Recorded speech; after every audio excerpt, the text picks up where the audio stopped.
तो फ्रेंड्स, मैं गीता आज मैं आप लोगों को बताऊं कि अगले साल के लिए मूली के बीज किस तरह से इकट्ठा करना है या तैयार करना है। तो चलिए देखते हैं। ये मूली के जो आप फ्लावर देख रहे हैं ये विंटर के सीज़न के हैं। तो जब हम मूली के साग लगाते हैं तो उसमें से कुछ मूली लंबे हो जाती है खुद से।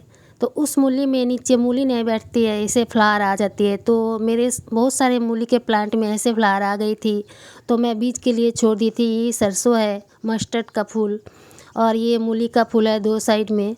तो ऐसे वाइट कलर के फूल आते हैं इसमें, जिसमें फूल आ जाएंगे उसमें नीचे मूली नहीं बैठेगी।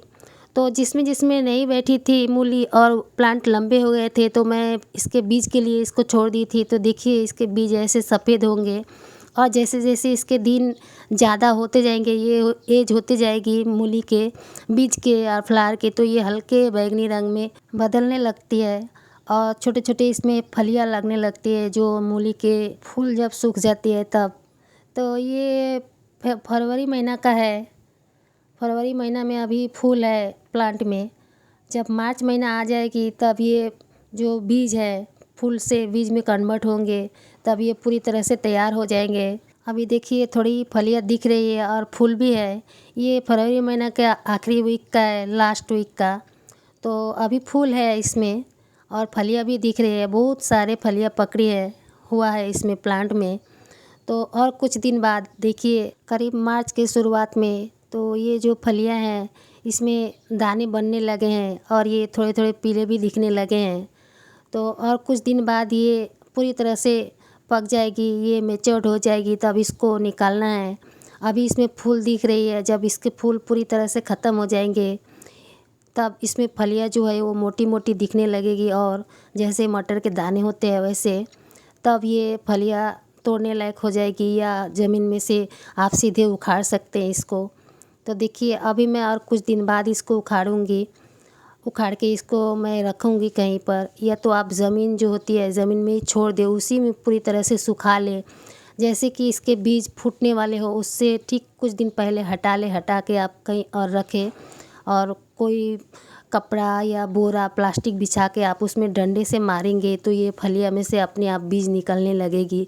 तो मेरे अभी ये तैयार नहीं हुए हैं और कुछ दिन लगेगी। और एक तरह से आप बीज तैयार कर सकते हैं। जो मूली का खेत लगाते हैं तो उनमें जो मूली बनती है बड़ी बड़ी, वो मूली को निकाल के उसको कलम किया जाता है। मूली को बीच से काट के निचले का हिस्सा हटा दिया जाता है और ऊपर से थोड़ा ब्रांचेस को काट दिया जाता है। और इसी तरह से उसको जो आधी मूली रहती है और थोड़ी सी उसमें जो ऊपर के ब्रांचेस रहते हैं वो लेके उसको कलम किया जाता है, ज़मीन में रोपा जाता है, तो उसमें बहुत ही अच्छी तरह से बीज बनते हैं। ये जो फलियाँ आप देख रहे हैं मेरे जो खेत में है, तो ये सीधे ज़मीन से आई है। जो मैं मूली के बीज रोपी थी तो वही बीज के जो साग है वो लंबी हो गई थी, तो उसमें फूल पकड़े थे तो मैं छोड़ दी थी। तो इस तरह से एक बीज बनते हैं, इसमें थोड़ी कम मात्रा में बीज बनती है। और मैं जो बताई हूँ उस तरीके से आप अगर लगाएंगे कलम करके तो उसमें बहुत ही अच्छी क्वालिटी का, और उसके फलियाँ जो होती है करीब 1 फीट लंबी लंबी उसमें मूली के बीज लगते हैं। और मैं जो लगाई हूँ इसमें ये ज़्यादा से ज़्यादा 3 या 4 इंच के फलियाँ लगी हैं इसमें। तो आप उस तरह से कलम करके मैं जैसे बताई हूँ, मूली को लेके आधा उसको काट देनी है। देखिए कैसे बैंगनी कलर का फूल है इसमें, लास्ट जब सीज़न आती है उसको आधा काट दे आप, काट के नीचे के मूली के हिस्से फेंक दे और ऊपर से आधा ब्रांच काट दे उसके पत्ते, और आधा उसको रखे जो पत्ते हैं, और उसको मिट्टी में रोप दे। रोप देने के बाद उसमें से जो बीज तैयार होगी वो हाई क्वालिटी का बीज होती है, और उसके फलियाँ जो है 1 फीट के करीब लंबी होती है, उसमें बहुत सारे बीज निकलते हैं। ये टमाटो का प्लांट है, उसी खेत में मैं लगाई थी, अभी ये पके नहीं हैं। तो उस तरह से आप अगर कलम करके मूली के बीज उगाते हैं तो आपके पास बहुत ही अच्छी क्वालिटी के मूली के बीज होंगे।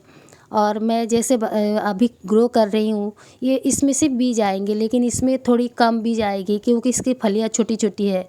और कलम करके जो आप बनाएंगे तो उसमें का जो फलियाँ है वो 1 फीट होगी, तो उसमें बीज भी ज़्यादा होगी। तो आप किसी तरह दोनों तरह से कर सकते हैं ग्रो। आप जो बीज बिखेरे होंगे ज़मीन पे, तो वो प्लांट अगर बड़ी हो गई है, फ्लावरिंग आ रही है, तो उसमें भी आप बीज ऐसे करके निकाल सकते हैं, बना सकते हैं और कलम करके भी बना सकते हैं। तो मेरे और कुछ दिन बाद ये बीज सूख जाएंगे। ये सरसों की है, देखिए सरसों भी सेम ऐसे ही होती है। तो सरसों की फलियाँ जो होती है वो थोड़ी पतली होती है और मूली के फलियाँ जो होती है वो मोटी मोटी होती है।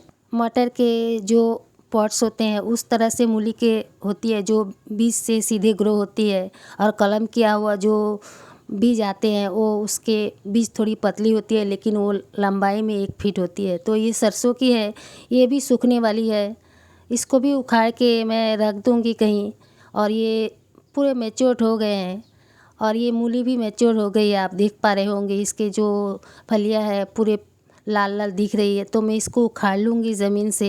ऐसे आप उखाड़ ले, जब फलियाँ पूरी तरह से मैच्योर हो गई हो, उखाड़ के आप कुछ बिछा के प्लास्टिक वगैरह कुछ में आप वहाँ पे रख दें और कुछ दिन और सूख जाए तो उसमें आप डंडे से मार के इसके बीज निकाल सकते हैं।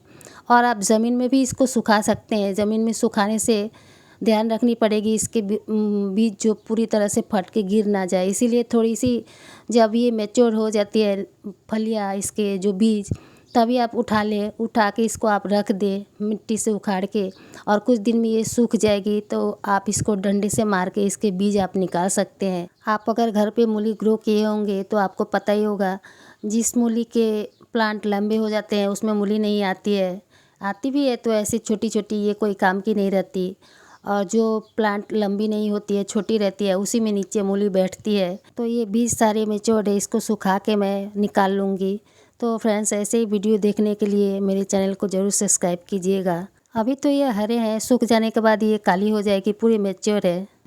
मैच्योर बीज हुए हैं। मैं एक खोल के आप लोगों को दिखा रही हूँ। देखिए इसके जो बीज है पूरी तरह से मैच्योर है। इसको आप सुखा के तोड़ के निकाल लेने से ये अगले साल के लिए तैयार है। तो ऐसे ही वीडियो देखने के लिए मेरे चैनल को ज़रूर सब्सक्राइब कीजिए। Bye friends.